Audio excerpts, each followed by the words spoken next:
Hi hello ನಮಸ್ಕಾರ.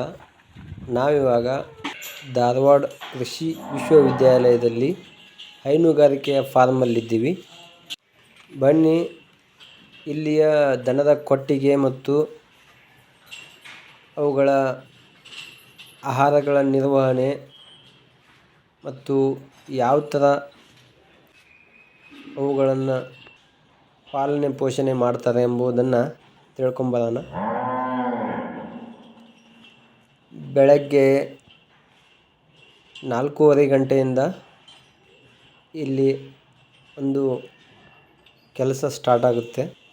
4:30 ಗಂಟೆಗೆ ಇವುಗಳನ್ನು ಮೈಯನ್ನು ತೊಳೆದು ಮತ್ತು ಕೊಟ್ಟಿಗೆಯಲ್ಲಿನ ಸೆಗಣಿಯನ್ನು ತೆಗೆದು ಕ್ಲೀನ್ ಮಾಡಿ ಇದು ಮಾಡ್ತಾರೆ. ಇವಾಗ ನಾವು ನೋಡ್ತಾ ಇದ್ದೀವಲ್ಲ, ಇವು ಬೀಜದ ಹೋರಿಗಳು. ಈ ಕೃಷಿ ಆಫೀಸಲ್ಲಿ ಈ ಬೀಜದ ಹೋರಿಗಳನ್ನು ಇಟ್ಕೊಂಡಿದ್ದಾರೆ. ಗಿರ್ ತಳಿ ಮತ್ತು ಸಾಹಿವಾಲ್ ಎಲ್ಲ ಬೀಜದ ಹೋರಿಗಳಿದ್ದಾವೆ. ಅಲ್ಲಿನ ಆಕಳುಗಳಿಗೆ ಇದೇ ಹೋರಿಗಳಿಂದ ಕ್ರಾಸ್ ಮಾಡಿಸಿ ಅವುಗಳಿಂದ ಕರುಗಳನ್ನು ಮತ್ತು ಹೈನುಗಾರಿಕೆಯನ್ನು ಮುಂದುವರಿಸ್ತಾರೆ. ಇವಾಗ ಮಧ್ಯಾಹ್ನ 2:30 ಗಂಟೆ ಆಗೈತಿ. ಇವುಗಳನ್ನು ನೀರಿಗೆ ಬಿಟ್ಟು ನೀರು ಕುಡಿಲಿಕ್ಕೆ ಬಿಟ್ಟು ಇದು ಮಾಡ್ತಾರೆ. ಎಲ್ಲ ಹಿಂಡುಗಂಟ್ಲೆ ಬಿಡ್ತಾರೆ. ಅಲ್ಲೇ ನೀರು ಕುಡಿಲಿಕ್ಕೆ ಟ್ಯಾಂಕ್ ಐತಿ. ಅಲ್ಲೇ ನೀರು ಕುಡಿದ್ಬಿಟ್ಟು ಮತ್ತು ವಾಪಸ್ ಬರ್ತಾವೆ. ಇವಾಗ ಬೆಳಗ್ಗೆಯಿಂದ 2 ಟೈಮ್ ಮೇವು ಹಾಕಿದ್ದಾರೆ. ಒಂದು ಸಲ ಒಣ ಹುಲ್ಲು, ಒಂದು ಸಲ ಹಸಿ ಹುಲ್ಲು ಮತ್ತು ಸೈಲೇಜ್ ಐತಿ. ಇದೆಲ್ಲ ಆದಮೇಲೆ ಮಧ್ಯಾಹ್ನ 2:30 ಆಗೈತಿ. ಇವಾಗ ಅವುಗಳಿಗೆ ನೀರು ಕುಡಿಲಿಕ್ಕೆ ಬಿಡ್ತಾ ಇದ್ದಾರೆ. ಅಲ್ಲಿ ಟ್ಯಾಂಕಿಗೆ ಹೋಗಿ ನೀರು ಕುಡಿತಾವೆ. ತಮಗೆ ಎಷ್ಟು ಬೇಕು ಅಷ್ಟು ನೀರು ಕುಡಿದು ಮತ್ತು ವಾಪಸ್ ಬರ್ತಾವೆ. ಇಲ್ಲಿ ನೋಡ್ಬೋದು ಎಲ್ಲ ಜಾತಿಯ ಆಕಳುಗಳಿದ್ದಾವೆ. ಸಾಹಿವಾಲು, ಗಿರು ಮತ್ತು ಅದು ಯಾವುದೋ ಬೇರೆ ಒಂದು ಜಾತಿದೈತಿ. ಎಲ್ಲ ಜಾತಿಯ ಆಕಳುಗಳಿದ್ದಾವೆ. ಜಾಸ್ತಿ ಅಂದ್ರೆ ಎಲ್ಲ ನಮ್ಮ ದೇಶಿ ತಳಿ ಇದ್ದಾವೆ. ಇವಾಗ ಕಾಣ್ತಾ ಇದೆಯಲ್ಲ, ಅದು ಆ ಆಕಳ ಕರು ಹಾಕೈತಿ. ಅದಕ್ಕೆ ಅದೊಂದು ಸ್ವಲ್ಪ ಕರದ ನೆನಪಾಗಿ ಅದು ನೀರು ಸರಿ ಕುಡಿತಾ ಇಲ್ಲ, ಹಾಗೆ ವಾಪಸ್ ಬರ್ತಾ ಐತಿ.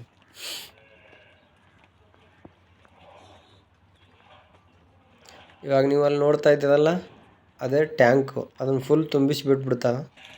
ಅಲ್ಲಿ ಅವಕ್ಕೆ ಎಷ್ಟು ಬೇಕಷ್ಟು ನೀರು ಕುಡಿದು ಮತ್ತು ವಾಪಸ್ಸು ಅವುಗಳ ಜಾಗಕ್ಕೆ ಬಂದು ನಿಲ್ತಾವೆ. ಅಲ್ಲಿಂದ ಅವುಗಳನ್ನು ಚೈನಿಂದ ಕಟ್ಟಿ ನಿಲ್ಲಿಸ್ತಾರೆ.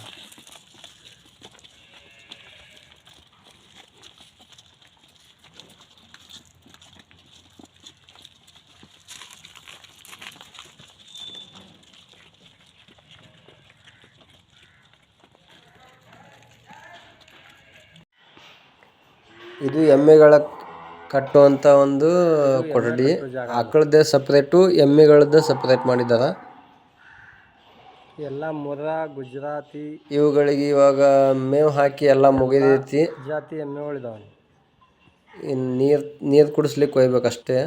ಇವಾಗ ನೋಡ್ತಾ ಇದ್ದಲ್ಲ, ಎಮ್ಮೆಗಳಿಗೆ ಮೈ ಹಾಯ್ತದಲ್ಲ, ಅದಕ್ಕೆ ಕಾಲನ್ನ ಹಿಂಗಾಲ ಕಡೆ ಒಂದು ಸ್ವಲ್ಪ ಎತ್ತರ ಐತಿ, ಮುಂಗಾಲ ಕಡೆ ಒಂದು ಸ್ವಲ್ಪ ತೆಗ್ಗೈತಿ. ಹಂಗೆ ಮಾಡಿದರೆ ಮೈ ಹಾಯಲ್ಲ ಅಂತ. ನೋಡಿ ಎಲ್ಲ ಜಾತಿಯ ಮುರ್ರಾ ಮತ್ತು ಯಾವುದೋ ಬೇರೆ ಬೇರೆ ಜಾತಿಗಳ ಕೋಣಿದಾವೆ. ಅವುಗಳನ್ನು ಅಲ್ಲಿಂದನೇ ಕ್ರಾಸ್ ಮಾಡಿಸ್ತಾರೆ. ಮತ್ತು ನೀವು ನೋಡ್ಬೋದು ಹಕ್ಕಿಗಳ ಕೊಠಡಿನ ಎಷ್ಟು ಚೆನ್ನಾಗಿ ಕಟ್ಟಿದ್ದಾರೆ. ಮತ್ತು ಭಾಳ ಅಂದರೆ ಭಾಳ ಕ್ಲೀನ್ ಮೇಂಟೈನ್ ಎಲ್ಲ ಜಾತಿ ಎಮ್ಮೆ ಅದೇ ಥರ ಮಾಡಬೇಕು. ಮತ್ತು 4 ಫೂಟಿಗೆ ಒಂದೊಂದು ಎಮ್ಮೆಗಳ ನಡುವೆ ಒಂದೊಂದು ಸೆಳಿ ಬಡಿತಾರೆ. ಅಂದರೆ ಯಾವುದೇ ಎಮ್ಮೆ ಕಾದು ಹಿಡಿಯೋದಾಗಲಿ ಏನೇ ಮಾಡೋದಾಗಲಿ ಮಾಡಬಾರ್ದು ಅಂಥೇಳಿ. ಇವುಗಳಿಗೆ ನೀರು ಕುಡಿಸ್ಬಿಟ್ಟು ಚೆನ್ನಾಗಿ ಒಂದೊಂದು ದೊಡ್ಡ ಜಲ್ಲಿಯಲ್ಲಿ ಮೇವು ಹಾಕ್ತಾರೆ. ಹಸಿ ಮೇವು, ಒಣ ಮೇವು ಮತ್ತು ಸೈಲೇಜು ಒಂದೊಂದು ಸಲ ಹಾಕಿ ಬಿಟ್ಬಿಡ್ತಾರೆ. ಆಮೇಲೆ ಅವು ತಿಂದು ನೀರು ಕುಡಿದು ಆರಾಮಾಗಿ ನಿಲ್ತಾವೆ. ಇವಾಗ ನೀರು ಕುಡಿಸ್ಲಿಕ್ಕೆ ಹೋಯ್ತಾ ಇದ್ದಾರೆ.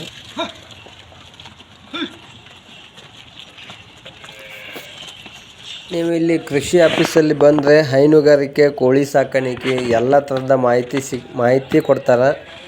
ಮತ್ತು ಇಲ್ಲಿ ಯಾವ ಥರ ಮೇಂಟೈನ್ ಮಾಡಬೇಕು, ಯಾವ ಥರ ಇದನ್ನು ಮಾಡಬೇಕು, ಅವುಗಳನ್ನು ಯಾವ ಥರ ಪಾಲನೆ ಪೋಷಣೆ ಮಾಡಬೇಕು ಎಲ್ಲ ಮಾಹಿತಿ ನಿಮಗೆ ಸಿಗ್ತೈತಿ ಇಲ್ಲಿ ಬಂದ್ರೆ. ಮತ್ತು ನಿಮ್ಗೆ ಅಕಸ್ಮಾತಾಗಿ ಅಲ್ಲಿನ ಬೇರೆ ಬೇರೆ ಜಾತಿ ದನಗಳು ಕರುಗಳು ಬೇಕಂದರೆ ಅಲ್ಲಿ ಸಣ್ಣ ಕರುಗಳನ್ನು ಸವಾಲು ಮಾಡ್ತಾರಂತ. ವರ್ಷಕ್ಕೊಂದ್ಸಲ 2 ವರ್ಷಕ್ಕೊಂದ್ಸಲ ಅವಾಗ ತೊಗೊಳ್ಬೋದು. ನಿಮಗೆ ಯಾವುದೇ ಮಾಹಿತಿ ಬೇಕಂತಂದ್ರೆ ಧಾರವಾಡ ಕೃಷಿ ವಿಶ್ವವಿದ್ಯಾಲಯದಲ್ಲಿ ಬಂದ್ರೆ ಎಲ್ಲ ಮಾಹಿತಿ ಸಿಗುತ್ತೆ.